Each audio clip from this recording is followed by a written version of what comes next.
Think again. Most people believe Rolex sells luxury watches, but that's not true. Rolex doesn't sell watches. It sells status. And once you understand why, you'll never look at luxury brands the same way again.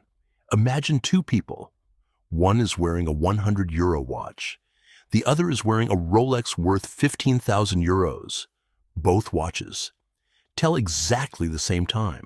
The question is, why would anyone pay 150 times more for the exact same function?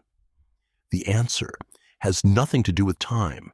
It has everything to do with psychology. Rolex understood something that most companies never will. People don't buy products. People buy feelings. A Rolex doesn't simply tell the time. It tells the world, I've made it. That's why many Rolex owners don't even look at their watch. Other people do. The watch becomes a signal, a silent message. Without saying a single word, it communicates success. Psychologists call this signaling. For thousands of years, humans have used objects to show social status. Long ago, it was gold, rare clothing, jewelry.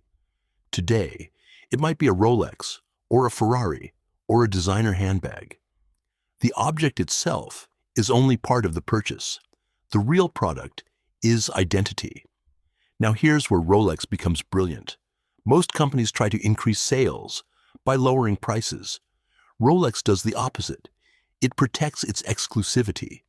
Higher prices make the brand more desirable because humans often value what is difficult to obtain. If everyone could buy a Rolex tomorrow, it would immediately lose part of its magic.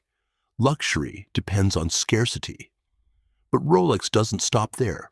Look carefully at where you see the brand. Formula One, Wimbledon, golf, sailing, world leaders, successful entrepreneurs, Oscar-winning actors. Rolex rarely tells you it's the best watch. Instead, it quietly places itself next to successful people. Your brain makes the connection automatically. Rolex equals success. That's branding at the highest level. Now think about this. Rolex produces hundreds of thousands of watches every year, yet many popular models still have waiting lists, months, sometimes years. Is that accidental? Maybe, maybe not. But the result is incredibly powerful. The harder something is to get, the more people want it. Scarcity creates desire. Luxury brands know something most businesses ignore. If you try to sell to everyone, you become ordinary. The world's strongest brands don't chase everyone. They attract the right people. That's a completely different strategy. So, does Rolex sell watches? Of course, but that's not the real business. The real business is selling an emotion, confidence, achievement, recognition, identity. That's what customers are really buying. The watch is simply the receipt. The next time you see someone wearing a Rolex, don't ask, "What time is it?" Ask yourself, "What story is this person trying to tell?" Because in the end, people rarely buy products.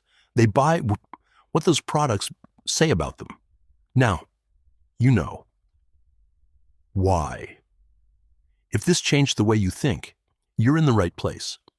Because every week, we uncover the hidden psychology behind the world's biggest brands, money, marketing, and human behavior. Until next time, think again.